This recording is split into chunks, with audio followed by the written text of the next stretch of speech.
BNP একমাত্র দল যেই দলের নেত্রী দেশে আপসহীন নেত্রী। যদি বিএনপির লোকরা প্রস্রাব করে একমাত্র, তাহলে প্রস্রাবের তোরে ভেসে বঙ্গোপসাগরে গিয়ে পড়ব। যে আওয়ামী লীগের কাছ থেকে টাকা নিয়ে বিএনপি রাজনীতি করে। বাবা, বিএনপি যখন রাজনীতি করছে তোমার বাপেরও জন্ম হয় নাই, তোমার তো জন্ম হয় না। বিএনপির কি দেখছো? বিএনপি যখন রাজনীতি শুরু করছে, বাংলাদেশের কৃষকের, শ্রমিকের, মেহনতি মানুষের উন্নয়নের নেতৃত্ব দিয়েছে শহীদ জিয়া রহমান। কইছিলা বাবা? কথা বলার আগে একটু চিন্তা করবা।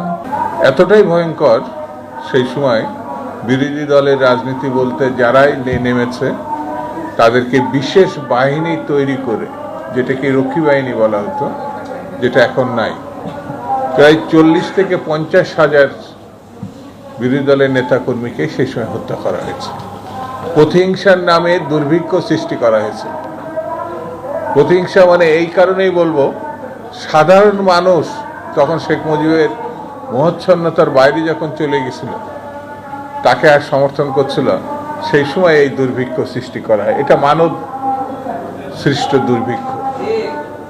অমর্ত্য সেন তার গবেষণায় দেখিয়েছেন, খাবার ছিল কিন্তু মানুষের হাতে পয়সা ছিল না। এরকম একটি পরিস্থিতিতে লক্ষ লক্ষ মানুষ দুর্ভিক্ষে মারা গেছে। আর গত 3টে টার্মের যে শাসন আমরা দেখেছি শেখ হাসিনা, এটা ভয়ঙ্কর।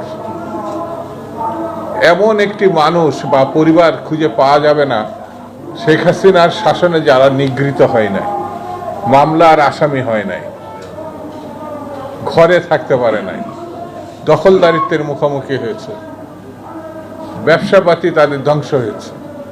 এরকম একটি প্রতিহিংসামূলক ব্যবস্থা গত 15-16 বছর ধরে আমরা প্রত্যক্ষ করেছি। এর থেকেও ভয়ঙ্কর পার্শ্ববর্তী একটি দেশ, সেই দেশে ধর্ম নিরপেক্ষতার নামে বিশেষ করে মুসলিমদের প্রতি এবং অন্যান্য সম্প্রদায়ের প্রতি যে আচরণ তারা করেছে, এটা প্রতিহিংসামূলক আচরণ। তারা কোনোভাবেই সেখানে গণতান্ত্রিক রীতিনীতি, বিধি ব্যবস্থা, এটা আমরা দেখি না। ভারত আমাদের বাংলাদেশের যেটা প্রাপ্য, যেটা চুক্তি হয়েছিল, ফারাক্কার চুক্তি সেই জিয়া রহমান করেছিলেন, 44,000 কিউসেক পানি আমাদের বরাদ্দ আমাদের পাবো, এটা আন্তর্জাতিক চুক্তি। বলানা ভাষা নেই, ফারাক্কা লং মার্চ করেছিলেন। আর শহীদ জিয়া রহমান পানির দাবিতে জাতিসংঘের মধ্য দিয়ে বাধ্য করেছিল ভারতকে পানির চুক্তিতে আসতে। সেই দাবির প্রেক্ষিতে যেটা প্রাপ্য সেটা আমরা পাইনি। ভারত প্রতিহিংসাবশত পদ্মার পানি যেমন দেয় নাই, তিস্তারও পানি এখনো পর্যন্ত, ওখানে গেলে দেখবেন মানে হাঁটু জল বলতে যেটা বোঝায়, একটা কবিতা আছে না, হাঁটু জল, গরুর গাড়ি যাওয়া আসা করছে পদ্মা। এবং আমরা হার্ডিং ব্রিজের কাছে গেলে, মানে কুষ্টিয়া হার্ডিং ব্রিজে দেখতে পাবো। ঠিক তেমনি সমস্ত অভিন্ন 54টি নদীতে তারা বাদ দিয়েছে। এটা আমি মনে করি একটি দেশের সঙ্গে আরেকটি দেশের যে বৈরিতা এবং প্রতিহিংসা, সেটা আমরা ভারতের কাছ থেকে দেখেছি। প্রায় প্রতিদিনই কোনো রকম কারণ ছাড়াই সীমান্তে আমাদের মানুষকে হত্যা করা হচ্ছে। এটা প্রতিহিংসা। কেন তাদের আশ্রিত কন্যাকে, শেখ হাসিনাকে লুটপাটের স্বার্থে এখানে রাখা হলো? এই জন্য প্রতিনিয়ত এই মানুষ হত্যা করা হচ্ছে। তারা আমাদের ভিসা বন্ধ করেছে। কোন সভ্য দেশ আরেকটি সভ্য দেশকে এইভাবে ভিসা বন্ধ করতে পারে না।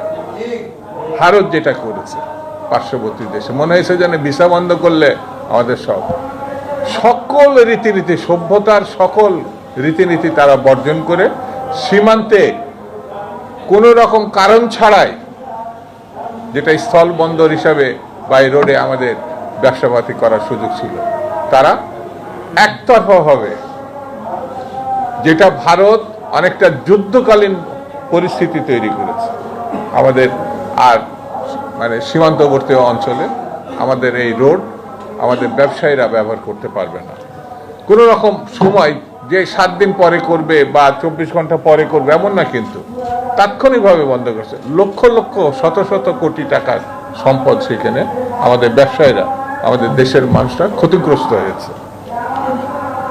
তারা চাইছে শেখ হাসিনার আমলে যেমন দাসত্বমূলক পরিস্থিতি ছিল, একতরফা। শেখ হাসিনা একটা কথা বলতো না, যে আমি এমন কিছু দিয়েছি যা ভারত ভুলতে পারবে না। বলে না কি দিয়েছে, কিন্তু এটা বলেছে এমন কিছু দিয়েছে, এটা তার বাবার দেশ মনে করেছে। এটা তো এই দেশের জনগণের দেশ, এই দেশের মানুষের রক্ত অর্জিত মুক্তিযুদ্ধের মধ্যে দিয়ে দেশ স্বাধীন হয়েছে। তাহলে পরে এটা কেন হবে, কেন আমাদের মানতে হবে? বন্ধুরা, আরেকটা নতুন পরিস্থিতি, ভারতের যেমন প্রতিহিংসার রাজনীতি, আওয়ামী লীগের যেমন শাসনকালে প্রতিহিংসার রাজনীতি, এখনো আমরা সেই প্রতিহিংসার রাজনীতি দেখছি। জনগণের ভোটে নির্বাচিত হওয়ার পরেও যাকে ঢাকার মেয়রের দায়িত্ব দেওয়া হয়নি, সেই ছেলেটি ইন্ডিয়ান ইসরা, কোর্ট এখন তার পক্ষে রায় দিয়েছে। এখন সম্পূর্ণ প্রতিহিংসা বশত, দেখবেন এই ব্যাকগ্রাউন্ড মধ্যে ছাত্রলীগ, লুটপাটে চূড়ান্ত করার লক্ষ্যে ইশরাককে ওখানে বসতে দেওয়া হচ্ছে না। কোর্টের আইন যদি না মানা হয় তাহলে তাকে বন্য এবং ফ্যাসিস্ট বলা হয়। সরকার কি সেই লাইনে যাচ্ছে কিনা এখন চিন্তার বিষয়। আমি বেশি কথা বলবো না, আরেকটা আবালই বলবো, এতই ছোট যে এগুলো আবালের মতো কথা বলছে যে আওয়ামী লীগের কাছ থেকে টাকা নিয়ে বিএনপি রাজনীতি করে। বাবা, বিএনপি যখন রাজনীতি করছে তোমার বাপেরও জন্ম হয় নাই, তোমার তো জন্ম হয় না। বিএনপির কি দেখছো? বিএনপি যখন রাজনীতি শুরু করছে, বাংলাদেশের কৃষকের, শ্রমিকের, মেহনতি মানুষের উন্নয়নের নেতৃত্ব দিয়েছে শহীদ জিয়া রহমান। কইছিলা বাবা? কথা বলার আগে একটু চিন্তা করবা, কথা বলার আগে একটু ভাববা। আমরা ভেবেছিলাম তোমরা জাতীয় রাজনীতিতে এসে একটা কিছু হবা, কিন্তু আবালের মতো কথা বললে পারে তোমাদের সম্বন্ধে মানুষের ধারণাটা কোথায় যাচ্ছে একটু ভেবে চিন্তে দেখ। বিএনপি একমাত্র দল যেই দলের নেতৃত্বে দেশে আপসীন নেত্রী যার মৃত্যু হতে পারত, 6 বছর জেলের মধ্যে সাজা খাটছে। তুমি কইছিলা বাবধন? বিএনপির বলো যে আওয়ামী লীগের টাকা নিয়ে রাজনীতি করছো। যদি বিএনপির লোকরা প্রস্রাব করে একমাত্র, তাহলে প্রস্রাবের তোরে ভেসে বঙ্গোপসাগরে গিয়ে পড়ব। সবকিছুর একটা সীমা থাকতে হবে। এমন কোনো কথা বলবা না যে কথার দায়িত্ব নিতে পারবা না। বিএনপি সম্বন্ধে যে অভিযোগ করছো, সেই অভিযোগের জবাব যদি বিএনপি শুধু থুতু ফেলে, সেই থুতুর মধ্যে তোমার খুঁজে পাওয়া যাবে না। সেই জন্য আমি বলবো, হিসাব করে কথা বলা, হিসাব করে চলা, আর গণতান্ত্রিক রীতিনীতি মানা। এটি যদি ব্যর্থ হও তাহলে ফ্যাসিস্টদের তুমি একজন হিসাবে নিজেকে চিহ্নিত করো। এই ধরনের প্রতিহিংসামূলক দৃষ্টিভঙ্গি নিয়ে রাজনীতি করা ঠিক হবে না।